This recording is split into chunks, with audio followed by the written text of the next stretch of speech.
Hi friends, R4യിലേക്ക് എല്ലാവർക്കും സ്വാഗതം. 115 പോയിന്റിന്റെ ഒരു ഗ്യാപ്പ് അപ്പ് ഓപ്പണിങ്ങിലൂടെയാണ് ഇന്ന് നിഫ്റ്റി അതിന്റെ ജൈത്രയാത്ര ആരംഭിച്ചത്. അതൊരു ഘട്ടത്തിൽ 27,926 എന്ന ഹൈ വരെ ക്രിയേറ്റ് ചെയ്തിരുന്നു. ഒടുവിൽ സെറ്റിൽ ആയിട്ടുള്ളത് 27,843 അതായത് 133 പോയിന്റിന്റെ ഒരു മുന്നേറ്റമാണ് ഇന്ന് ക്ലോസിംഗിൽ നിഫ്റ്റി നടത്തിയിട്ടുള്ളത്. അപ്പോൾ പുതിയൊരു 52 വീക്ക് ഹൈ ഇന്ന് ക്രിയേറ്റ് ചെയ്തിരിക്കുകയാണ്. അപ്പോൾ ഇന്ത്യൻ സ്റ്റോക്ക് മാർക്കറ്റ് കണ്ടിന്യൂസ് ആയിട്ട് അതിൻ്റെ 4ാമത്തെ ട്രേഡിംഗ് സെഷനിലും ഒരു അപ്വേർഡ് മൊമെൻറ്റം തന്നെയാണ് കാണിക്കുന്നത്. അപ്പോൾ ഈ ഒരു റാലിക്ക് പ്രധാനമായിട്ട് കാരണമായിട്ട് കാണാൻ കഴിയുന്നത് ഹെവി വെയിറ്റ് സ്റ്റോക്കുകളിൽ ഉണ്ടായിട്ടുള്ള പ്രത്യേകിച്ച് റിലയൻസ് ഇൻഡസ്ട്രീസ് അതുപോലെ HDFC ബാങ്ക്, ഈ രണ്ട് റിസൾട്ടുകൾ മാർക്കറ്റ് പൊതുവെ പോസിറ്റീവായിട്ട് കണ്ടിട്ടുണ്ട്. എന്നാൽ ICICI ബാങ്കിൻ്റെ റിസൾട്ടിനോട് നെഗറ്റീവായിട്ടാണ് മാർക്കറ്റ് പ്രതികരിച്ചിരിക്കുന്നത്. അപ്പോൾ ICICI ബാങ്കിൽ ഇന്നൊരു പോസിറ്റീവ് ക്ലോസിംഗ് ഉണ്ടായിരുന്നെങ്കിൽ മാർക്കറ്റ് തീർച്ചയായിട്ടും ഇന്ന് 26,000 ക്രോസ് ചെയ്യുമായിരുന്നു. ഇന്നത്തെ വിപണിയുടെ ഒരു പ്രത്യേകത ഈ ഒരു മുന്നേറ്റത്തിൽ ബ്രോഡ് മാർക്കറ്റ് മുഴുവൻ പാർട്ടിസിപ്പേറ്റ് ചെയ്തു എന്നുള്ളതാണ്. ഒരുപക്ഷെ ലാർജ് ക്യാപ് സ്റ്റോക്കിനേക്കാൾ കൂടുതലായിട്ട് മിഡ് ക്യാപ്പിലും സ്മോൾ ക്യാപ്പിലും മൈക്രോ ക്യാപ്പിലുമാണ് ശക്തമായ ബൈങ് ഉണ്ടായത്. ഇപ്പോൾ നിഫ്റ്റി ലാർജ് ക്യാപ് സ്റ്റോക്കുകളെ പ്രതിനിധീകരിക്കുന്ന നിഫ്റ്റി 100 ഇൻഡെക്സിൽ 0.46% അപ്സൈഡാണ് ഉണ്ടായതെങ്കിൽ Nifty mid cap 150 0.65%, Nifty small cap 250 0.55%, Nifty micro cap 250 1% വമ്പിച്ച റാലിയുമാണ് ഉണ്ടായത്. അപ്പോൾ തീർച്ചയായിട്ടും മാർക്കറ്റിൽ ഒരു ബുള്ളിഷ് സെന്റിമെന്റ്സ് ക്രിയേറ്റ് ചെയ്യപ്പെടുന്നതിൻ്റെ ഒരു സൂചനകളാണ് നമ്മൾ കാണുന്നത്. ഇപ്പോൾ ഒരു അഡ്വാൻസ് ഡിക്ലൈൻ റേഷ്യോ നമ്മൾ BSEയിൽ നോക്കിക്കഴിഞ്ഞാൽ 54% സ്റ്റോക്കുകൾ അഡ്വാൻസ് ചെയ്തപ്പോൾ 40% സ്റ്റോക്കുകളാണ് ഡിക്ലൈൻ ചെയ്തത്. അപ്പോൾ ഇത് കഴിഞ്ഞ കുറേ ദിവസങ്ങളിൽ നിന്നും വ്യത്യസ്തമായിട്ടുള്ളൊരു കാര്യമാണ്. കാരണം അഡ്വാൻസ് ചെയ്ത സ്റ്റോക്കുകളാണ് കൂടുതൽ. അതുപോലെ NSEയിൽ നമ്മൾ നോക്കിക്കഴിഞ്ഞാൽ 1853 സ്റ്റോക്കുകൾ അഡ്വാൻസ് ചെയ്തപ്പോൾ 1242 സ്റ്റോക്കുകളാണ് ഡിക്ലൈൻ ചെയ്തത്. അപ്പോൾ പൊതുവെ നമ്മൾ മാർക്കറ്റ് മൂഡ് ഇൻഡെക്സ് തന്നെ തികച്ചും വ്യത്യസ്തമായി വന്നതായിട്ട് കാണാം.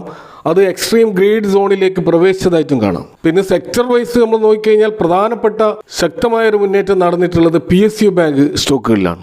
അവിടെ 2.87% ഒരു റാലിയാണ് ഉണ്ടായത്. അതേപോലെ തന്നെ ഓയിൽ ആൻഡ് ഗ്യാസ് സെഗ്മെന്റിലും 1.42% ഒരു അപ്സൈഡ് മൂവ് ഉണ്ടായി. അത് റിലയൻസിന്റെ റിസൾട്ട് ഉണ്ടാക്കിയിട്ടുള്ള ഒരു ഇമ്പാക്റ്റ് ആണ്. അപ്പോൾ നമ്മൾ സ്റ്റോക്ക് സ്പെസിഫിക് ആയിട്ട് നോക്കിക്കഴിഞ്ഞാൽ ഇന്ന് യഥാർത്ഥത്തിൽ സ്മോൾ ആൻഡ് മിഡ് സൈസ്ഡ് ബാങ്കുകളുടെ ഒരു ദിവസമാണെന്ന് കാണാം. ടോപ്പ് 500 സ്റ്റോക്കുകളിൽ ശക്തമായി മുന്നേറിയ ടോപ്പ് 5 സ്റ്റോക്കുകളിൽ നമുക്ക് 3 പ്രധാനപ്പെട്ട സ്മോൾ മിഡ് സൈസ് ബാങ്കുകൾ കാണാൻ കഴിയും. അതിലൊന്ന് IDFC ഫസ്റ്റ് ബാങ്ക് ആണ്.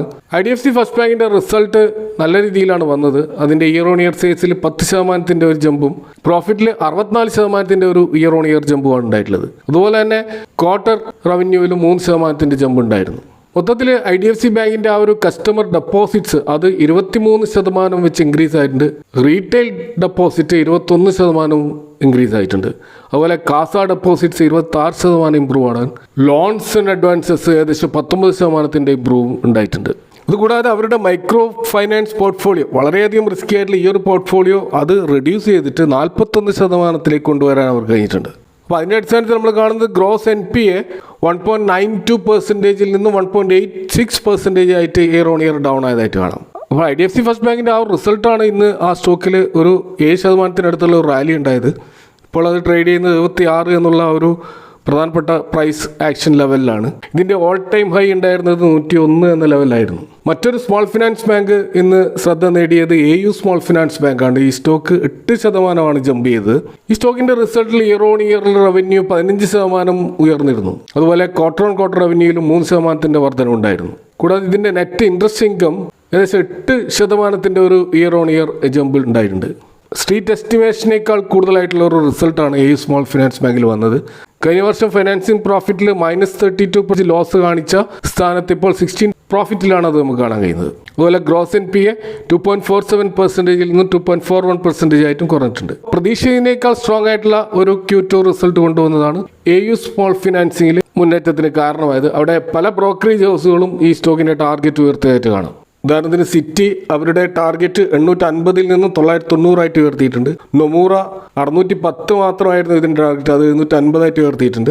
അതുപോലെ ജെഫ്രീസ് 910 നിന്ന് 940 ആയിട്ട് ഇതിൻ്റെ ടാർഗറ്റ് ഉയർത്തിയായിട്ടും കാണാം. ഇതിൻ്റെ ഹൈ പ്രൈസ് ഓൾ ടൈം ഉണ്ടായത് 873 ഒരു യൂണിവേഴ്സൽ ബാങ്കായി മാറാൻ ശ്രമിച്ചുകൊണ്ടിരിക്കുന്ന AU സ്മോൾ ഫിനാൻസ് ബാങ്കിൻ്റെ റിസൾട്ട് അതിൻ്റെ മുന്നോട്ടുള്ള ഒരു എക്സ്പാൻഷന് വലിയൊരു ഗുണം ചെയ്യുമെന്ന് മനസ്സിലാക്കാം.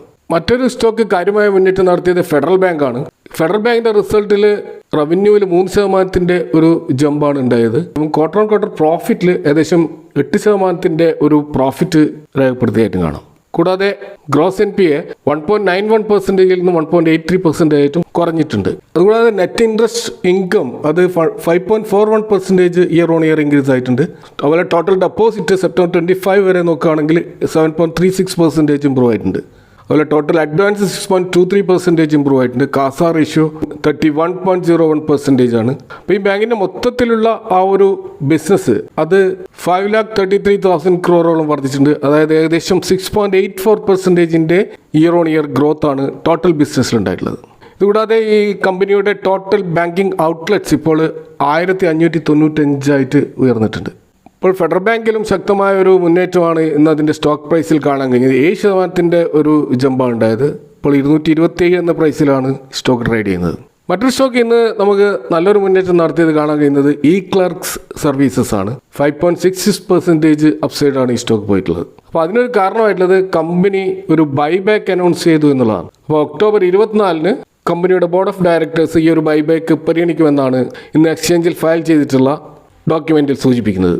കൂടാതെ ഇവരുടെ സെക്കൻഡ് ക്വാർട്ടർ റിസൾട്ടും ആ ദിവസം പ്രസിദ്ധീകരിക്കുമെന്നും പറഞ്ഞിട്ടുണ്ട്. അപ്പോൾ ഈ ഇക്ലർക്സ് സർവീസസിൻ്റെ പ്രൊമോട്ടർ ഷെയർ ഇപ്പോൾ 53.81% എന്ന ഒരു സ്റ്റേക്കാണ് കാണാൻ കഴിയുക. ഈ ഒരു കമ്പനി ഈ ബിസിനസ് പ്രോസസ് മാനേജ്മെൻറ്റ്, ഓട്ടോമേഷൻ, അതുപോലെ അനാലിറ്റിക്സ് സർവീസ് തുടങ്ങിയ ആ ഒരു സോഫ്റ്റ്വെയർ സൊല്യൂഷൻ മേഖലയിൽ പ്രവർത്തിക്കുന്ന ഒരു കമ്പനിയാണ്. ഫോർച്യൂൺ 2000 എന്റർപ്രൈസസിലെ പല പ്രധാന കമ്പനികളും ഇവരുടെ ക്ലയൻ്റാണ്. Financial services, communications, retail, fashion, media entertainment, manufacturing, travel and leisure, technology companies തുടങ്ങിയ ഡൈവേഴ്സിഫൈഡ് ഇൻഡസ്ട്രിയിൽ ഇവരുടെ പ്രസൻസ് കാണാം. അപ്പോൾ ഈ ക്ലക്സ് ഇപ്പോൾ ഒരു ബൈബാക്ക് അനൗൺസ് ചെയ്യുമ്പോൾ ഇവരുടെ ഒരു ഹിസ്റ്ററി പരിശോധിച്ചാൽ 2013 മുതൽ ഇവർ 7 ബൈബാക്ക് ഓൾറെഡി അനൗൺസ് ചെയ്തിരുന്നു. 2013 അനൗൺസ് ചെയ്തിരുന്നു. 2016 35% പ്രീമിയത്തിലാണ് ഇവർ ഷെയർ ബൈബാക്ക് അനൗൺസ് ചെയ്തത്. അതുപോലെ 2019 41% പ്രീമിയത്തിലാണ് അനൗൺസ് ചെയ്തത്. 2021 ഷെയർ ബൈബാക്ക് ഉണ്ടായിരുന്നു. 2022 2 പ്രാവശ്യം ഉണ്ടായിരുന്നു. 38% നവംബറിലും ഡിസംബർ 25% പ്രീമിയത്തിലാണ് ഇവർ ഷെയർ ബൈബാക്ക് നടത്തിയത്. അതുപോലെ ഏറ്റവും ഒടുവിൽ 2024 16% പ്രീമിയം നൽകിക്കൊണ്ടാണ് ഷെയർ ബൈബാക്ക് നടത്തിയത്. സ്വാഭാവികമായിട്ടും നല്ലൊരു പ്രീമിയത്തിൽ ഷെയറുകൾ മാർക്കറ്റിൽ നിന്നും വാങ്ങിക്കൂട്ടുന്നത് കൊണ്ട് തന്നെ ഈ ക്ലർക്കിൻ്റെ ഈ ഒരു ഷെയർ ബൈബാക്ക് ഇൻവെസ്റ്റേഴ്സിന് വലിയൊരു ആവേശമാണ് നൽകിയിട്ടുള്ളത്. നിലവിൽ ഇത് 4300 എന്നുള്ള ഒരു പ്രൈസ് റേഞ്ചിലാണ് ട്രേഡ് ചെയ്യുന്നത്. സ്വാഭാവികമായിട്ടും അതിൻ്റെ ഉയർന്ന ഒരു പ്രൈസിലായിരിക്കും ഷെയർ ബൈബാക്ക് നടക്കുക. അപ്പോൾ അത് എത്ര പെർസെൻറ്റേജ് ആയിരിക്കും എന്നുള്ളത് ഒക്ടോബർ 24 ആ ഒരു അനൗൺസ്മെൻറ്റിൽ നമുക്ക് വ്യക്തമാകും. അടുത്ത ഒരു സ്റ്റോക്ക് കോർപ്പറേറ്റ് ആക്ഷൻ്റെ പേരിൽ ശ്രദ്ധ നേടിയത് ഭാരത് രസായൻ എന്ന് പറയുന്ന സ്റ്റോക്കാണ്. അപ്പോൾ ഒക്ടോബർ 24 ഇവരുടെ ബോർഡ് ഓഫ് ഡയറക്ടേഴ്സ് മീറ്റ് ചെയ്യണം. അവിടെ അവർ സ്റ്റോക്ക് സ്പ്ലിറ്റും ബോണസും പരിഗണിക്കും എന്ന് അനൗൺസ് ചെയ്തിട്ടുണ്ട്. അപ്പോൾ ഭാരത് രസായൻ എന്ന് പറയുന്നത് ടെക്നിക്കൽ ഗ്രേഡ് പെക്ടിസൈഡ് നിർമ്മിക്കുന്ന ഒരു കമ്പനിയാണ്. ഏകദേശം 24ഓളം രാജ്യങ്ങളിൽ Japan, Switzerland, Singapore, Israel, USA പോലെയുള്ള രാജ്യങ്ങളിൽ എക്സ്പോർട്ട് ഉള്ള ഒരു കമ്പനിയാണ് ഭാരത് രസായൻ. ഈ സ്റ്റോക്ക് സ്പ്ലിറ്റ് ചെയ്യുമ്പോൾ സ്വാഭാവികമായിട്ട് ഇൻവെസ്റ്റേഴ്സിന് ഒരു ആവശ്യം ഉണ്ടാകുന്ന ഒരു പ്രധാനപ്പെട്ട കാരണം ഇതിൻ്റെ നിലവിലുള്ള പ്രൈസ് 10,180 എന്നുള്ള ഹൈ പ്രൈസാണ്. സ്വാഭാവികമായിട്ടും സ്പ്ലിറ്റ് ചെയ്യുമ്പോൾ റീറ്റെയിൽ ഇൻവെസ്റ്റേഴ്സിനെ സംബന്ധിച്ചിടത്തോളം അഫോർഡബിൾ ആയിട്ടുള്ള ഒരു പ്രൈസിൽ ലഭിക്കുമെന്ന ഒരു അഡ്വാൻറ്റേജ് ഉണ്ട്. അതുകൊണ്ട് തന്നെ ഈ സ്റ്റോക്കിൽ ഇന്ന് 3.6% ഒരു റാലി നടന്നതായിട്ട് കാണാം. മറ്റൊരു സ്റ്റോക്ക് ഇന്ന് ശക്തമായ റാലി നടന്നത് RBL ബാങ്കാണ്. 8.56% അപ്സൈഡ് ആയിട്ടാണ് ഇന്ന് ക്ലോസ് ചെയ്തത്. അപ്പോൾ ഇത് അതിൻ്റെ 5 വർഷത്തെ ഏറ്റവും ഹൈ പ്രൈസാണ്. അപ്പോൾ ഇതിന് കാരണമായത് കഴിഞ്ഞ ശനിയാഴ്ച വന്നിട്ടുള്ള ഒരു വാർത്തയാണ്. അപ്പോൾ Emirates National Bank of Dubai അവർ ഈ ഒരു പ്രൈവറ്റ് ബാങ്കിൽ 60% ഒരു സ്റ്റേക്ക് അക്വയർ ചെയ്യാൻ മുന്നോട്ട് വന്നിരിക്കുകയാണ്. അതിൻ്റെ അടിസ്ഥാനത്തിലുള്ള ഒരു സ്റ്റേക്ക് സെയിൽ ഡീല് RBLുമായിട്ട് ഒപ്പുവെക്കാൻ പോവുകയാണ്. ഏകദേശം $3 ബില്യൺ ഒരു ഡീലാണിത്. അപ്പോൾ ഈ ഒരു നീക്കം മറ്റ് ബാങ്കുകളിലും വലിയൊരു പോസിറ്റിവിറ്റി നിറച്ചിട്ടുണ്ട്. കാരണം ഫോറിൻ ഇൻവെസ്റ്റേഴ്സിൻ്റെ ഇൻട്രസ്റ്റ് ഇന്ത്യൻ ബാങ്കിലേക്ക് വരുന്നത് അതിന് കാരണമായത് ഇവിടെയുള്ള നിയമങ്ങൾ കുറച്ചും കൂടി റിലാക്സ് ചെയ്തുകൊണ്ടാണ്. അപ്പോൾ foreign fund flow Indian banking സെക്ടറിലേക്ക് വരുന്നത് തീർച്ചയായിട്ടും മൊത്തത്തിലുള്ള ബാങ്കിങ് സെഗ്മെൻറ്റിൽ ഒരു ഗ്രോത്തിന് സഹായകമാകും. അപ്പോൾ ഈ എമിറേറ്റ് ബാങ്കും ഈ RBLും തമ്മിൽ ഈ ഒരു ഡീല് ഇന്ത്യയിലെ തന്നെ ഫൈനാൻസ് സെഗ്മെൻറ്റിലുള്ള ഏറ്റവും വലിയ ക്രോസ് ബോർഡർ ഡീലാണ്. അപ്പോൾ ഇതേപോലെ ഒരു ഡീല് യെസ് ബാങ്കും ജപ്പാനിലുള്ള ബാങ്കുമായിട്ടുണ്ടായിരുന്നു. അപ്പോൾ ഇത്തരത്തിൽ ഇന്ത്യൻ ബാങ്കിങ് സെഗ്മെൻറ്റിലേക്ക് കൂടുതൽ ഫോറിൻ ഇൻവെസ്റ്റേഴ്സ് കടന്നു വരുന്നത് തീർച്ചയായിട്ടും ഒരു പോസിറ്റീവ് സൈനായിട്ടാണ് കാണുന്നത്. ഈ ഒരു ഡീല് 280 രൂപ എന്ന പ്രൈസിലാണ്. ഫ്രൈഡേ ക്ലോസിംഗുമായിട്ട് കമ്പയർ ചെയ്യുമ്പോൾ ഏകദേശം 6.5% ഒരു ഡിസ്കൗണ്ടിലാണ് ആ ഡീല് നടക്കുന്നത്. ഇപ്പോൾ നിലവിൽ RBL ബാങ്കിൻ്റെ പ്രൈസ് ഇപ്പോൾ 325 ടച്ച് ചെയ്തിരിക്കുകയാണ്. അപ്പോൾ ഇത്തരത്തിൽ ഇന്ന് മൊത്തത്തിൽ ബാങ്കിങ് സെഗ്മെൻറ്റിലുള്ള മൾട്ടിപ്പിൾ ഫാക്ടേഴ്സ് അതിൻ്റെ ഈ മിഡ് ആൻഡ് സ്മോൾ സെഗ്മെൻറ്റിലുള്ള ബാങ്കുകൾക്ക് വലിയ മുന്നേറ്റത്തിന് സഹായകമായിട്ടുണ്ട്. കൂടാതെ തന്നെ PSU ബാങ്കുകളിലും ശക്തമായ റാലി ഇന്ന് നടന്നതായിട്ട് കാണാം. അപ്പോൾ ഇതൊക്കെയാണ് ഇന്നത്തെ മാർക്കറ്റുമായി ബന്ധപ്പെട്ട് നിങ്ങളുമായിട്ട് പങ്കുവെക്കാനുള്ളത്. ഈ വിഷയങ്ങളുമായി ബന്ധപ്പെട്ടുള്ള നിങ്ങളുടെ അഭിപ്രായങ്ങളും കമൻറ്റുകളും അറിയിക്കുക. Thank for watching. See you next time with another video.